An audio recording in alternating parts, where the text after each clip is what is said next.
बिस्मिल्लाहिर्रहमानिर्रहीम। अस्सलाम वालेकुम स्टूडेंट्स। आज के लेक्चर में हम एक्सरसाइज नंबर 2.2 का क्वेश्चन नंबर 3, 4, 5 और 6 सॉल्व करेंगे। लेक्चर स्टार्ट करने से पहले मेरे चैनल को लाइक और सब्सक्राइब कर दें, बेल आइकन को प्रेस कर दें ताकि हर न्यू आने वाली वीडियो का नोटिफिकेशन आपको मिलता रहे। इसके अलावा आपने तमाम जानने वालों के साथ मेरे चैनल को शेयर भी कर दें, स्पेशली उन लोगों के साथ जिनके बच्चे 9th और 10th क्लास में हैं। तो स्टार्ट करते हैं आज का लेक्चर।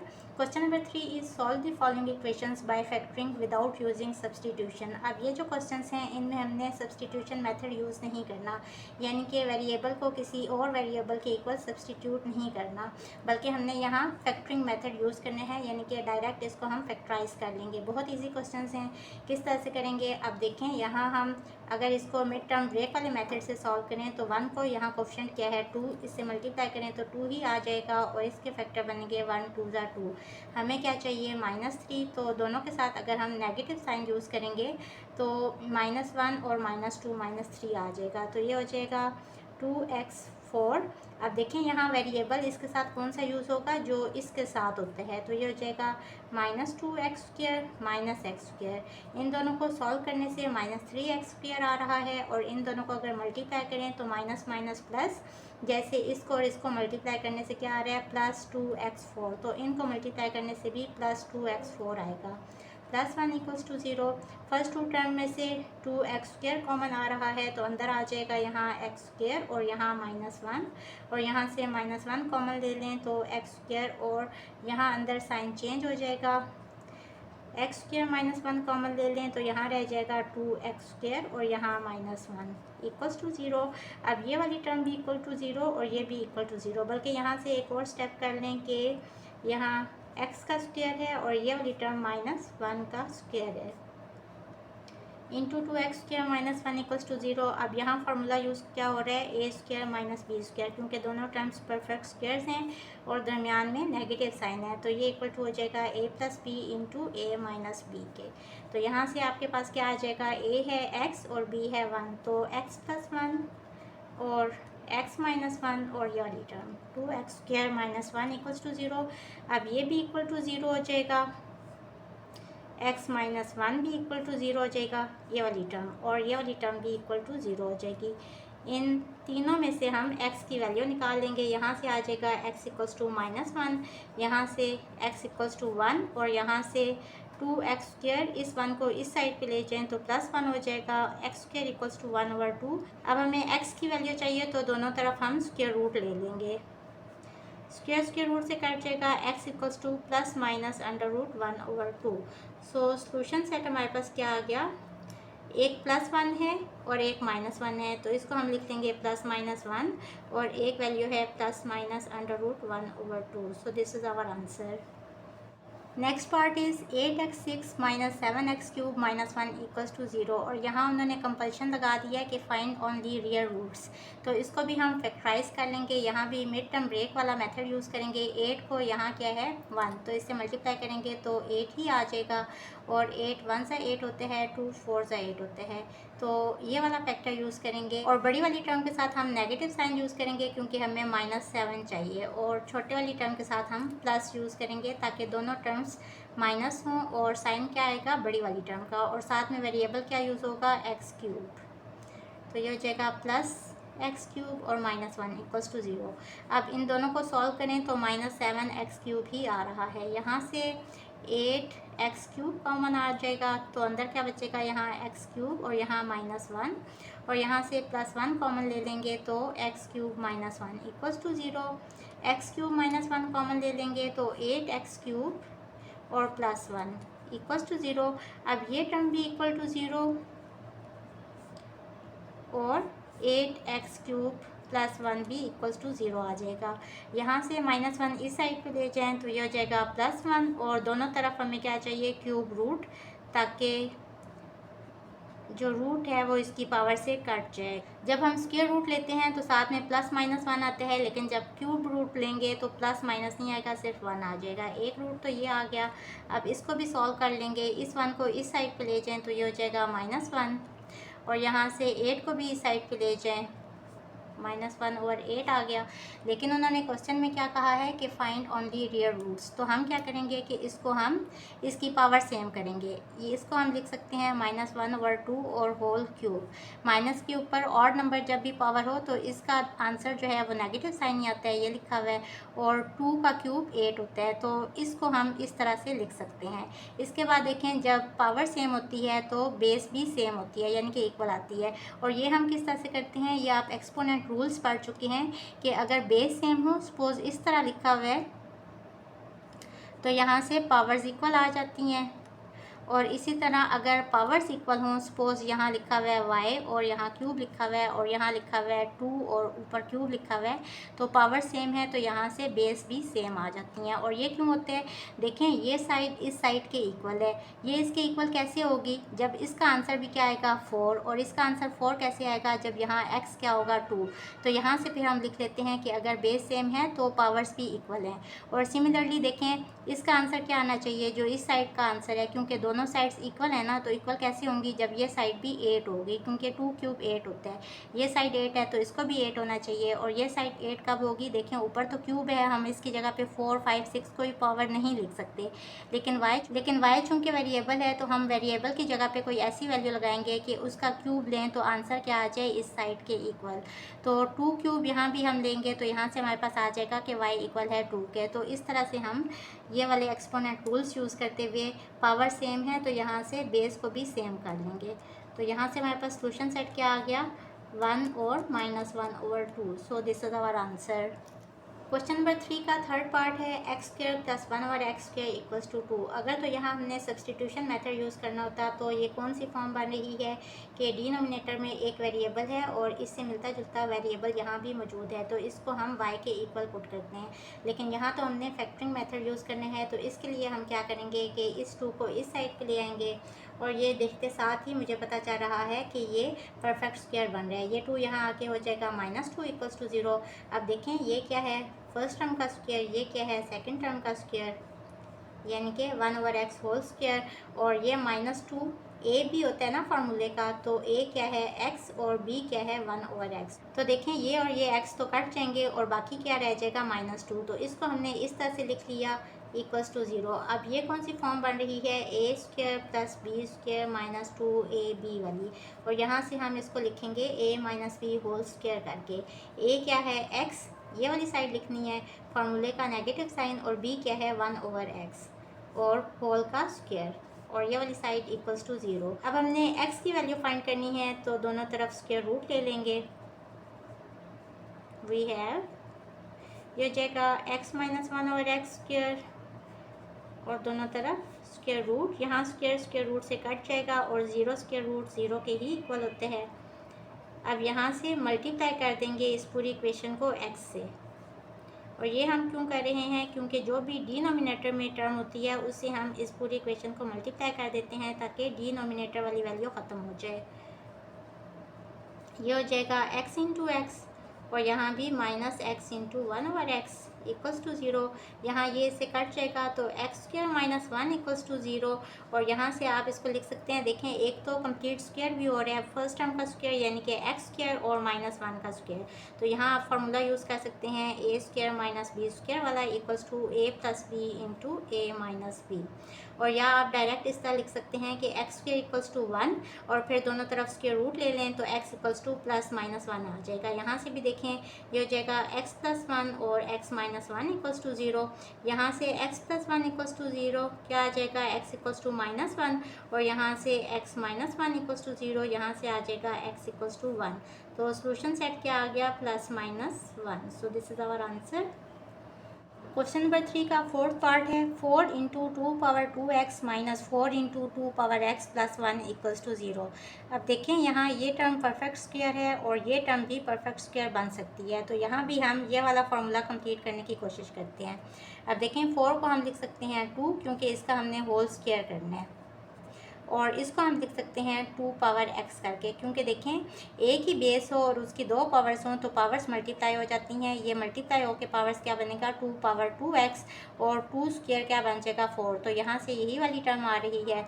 और +1 को हम लिख सकते हैं 1 का स्क्वायर और यहाँ -4 इंटू 2 पावर x। अब हम फार्मूले का लिखेंगे -2 ये वाला, ठीक है। a क्या है, ये वाली टर्म, यहाँ से ही देख के ये लिख लें, और b क्या है, ये वाली टर्म, ये लिख लें। अब इसको सॉल्व करें और चेक करें कि क्या ये वाली टर्म बन रही है या नहीं।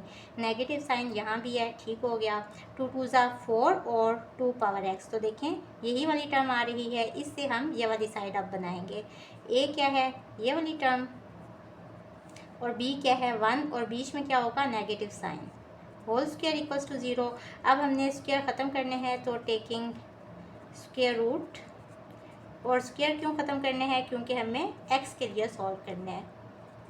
वी हैव, ये हो जाएगा 2 into 2 power x minus 1 whole square equals to 0।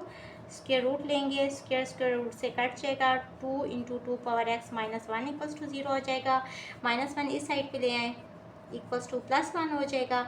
अब 2 भी यहाँ ले आएँ, 1/2 हो जाएगा।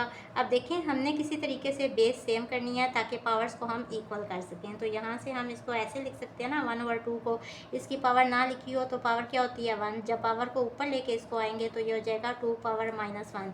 अब बेस सेम होगी तो यहाँ से पावर्स हम इक्वल कर सकते हैं। सो ये हमारा आंसर आ गया। तो सोल्यूशन सेट क्या होगा, -1।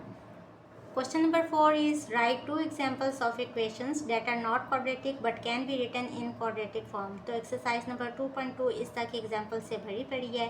क्वेश्चन नंबर 1 और क्वेश्चन नंबर 2 में जितनी भी इक्वेशंस हैं वो सब के सब क्वाड्रेटिक नहीं थी, लेकिन सब्स्टिट्यूशन मेथड से हमने उनको क्वाड्रेटिक इक्वेशंस बनाया था। तो वो सारी जो एग्जाम्पल्स हैं वो इस क्वेश्चन में आ सकती हैं। तो आप एक लिख लें, कि कोई भी वहाँ से देख के लिख लें। एक लिख लें आप x6 + 4x³ + 4 इक्वल्स टू 0। ये भी देखें यहाँ x पावर 6 है, अगर आप x³ को y के इक्वल पुट कर दें तो यहाँ आ जाएगा y² + 4y + 4 इक्वल्स टू 0। तो ये क्वाड्रेटिक इक्वेशन तो नहीं है, लेकिन उस तरह से हम इसको लिख सकते हैं। और सेकंड एग्जांपल लिख लें, 8x6 - 7x³ - 1 इक्वल्स टू 0। यहाँ भी अगर आप x³ को इक्वल्स टू y करते हैं तो यहाँ आ जाएगा 8y² - 7y - 1 इक्वल्स टू 0। बहरहाल आप क्वेश्चन नंबर 1 और क्वेश्चन नंबर 2 में से कोई भी क्वेश्चन इस क्वेश्चन की एग्जाम्पल में लिख सकते हैं। तो ये इसका आंसर आ गया। Next question is, how would you solve the equation y - 4 whole square - 7 into y - 4 equals to -6। Right explanation and then solve the equation. हमने इसको सॉल्व करने से पहले इसकी एक्सप्लेनेशन बतानी है कि हम इस क्वेश्चन को किस तरह से सॉल्व करेंगे, और उसके बाद हमने इसको सॉल्व भी करना है। तो देखें, सबसे पहले तो हम इसको इस साइड पे ले आएंगे, ये हो जाएगा +6 इक्वल्स टू 0। उसके बाद ये कौन सी फॉर्म बन रही है, अगर हम यहाँ y - 4 को इक्वल टू किसी और वेरिएबल के पुट कर दें। अब देखें यहाँ y तो ऑलरेडी मौजूद है, तो आप y - 4 को इक्वल्स टू x या इक्वल्स टू a ले सकते हैं। तो इसको किसी और वेरिएबल के इक्वल पुट करेंगे तो यहाँ से क्या आ जाएगा, x² और -7x और +6 इक्वल्स टू 0। तो फर्स्ट स्टेप हमने क्या किया कि सब्सटीट्यूट, या आप कह लें कि put x equals to y - 4 to make the given equation in the standard quadratic equation. हमने यहाँ y - 4 की जगह पे वैल्यू पुट की x, ताकि ये जो इक्वेशन है ये स्टैंडर्ड क्वाड्रेटिक इक्वेशन वाली फॉर्म में आ जाए। इसके बाद हम इसको सिंप्लीफाई करेंगे। सिंप्लीफाई किस तरह से करते हैं, हम फैक्टर्स बनाते हैं। तो हम लिखेंगे कि factorise the equation and find the value of. अब देखें, हमने y - 4 को x के इक्वल पुट किया था ना, तो ये इक्वेशन x वाले वेरिएबल के साथ आ गई। तो यहाँ जो हम वैल्यूज़ फाइंड करेंगे वो वेरिएबल x की होंगी। इसके बाद नेक्स्ट स्टेप में हम क्या करते हैं कि replace x equals to y - 4 and again solve the equation and find the value of y। ये मैंने इसके स्टेप्स लिख लिए हैं। अब हम इसको सॉल्व कर लेंगे। पहला स्टेप, इसको क्वाड्रेटिक बनाने के लिए put y - 4 equals to x। We have, ये क्या हो जाएगा, x², यहाँ -7x इक्वल्स टू -6। फिर इसको यहाँ ले आए तो अब ये जो इक्वेशन आ गई ये स्टैंडर्ड क्वाड्रेटिक इक्वेशन वाली फॉर्म में आ गई है। अब इसके बाद हम इसको फैक्टराइज कर लेंगे। 6 को यहाँ क्या कोफिशिएंट है 1, उससे मल्टीप्लाई करेंगे तो 6 ही आ जाएगा। 2 3 सा 6 होते हैं, लेकिन इसको ऐड करने से 5 आ रहा है। हमें क्या चाहिए 7, तो 6 1 सा 6, ये वाला फैक्टर यूज़ होगा। और दोनों के साथ नेगेटिव साइन यूज़ करेंगे ताकि दोनों टर्म्स ऐड हो जाएँ और आंसर क्या आ जाए -7x।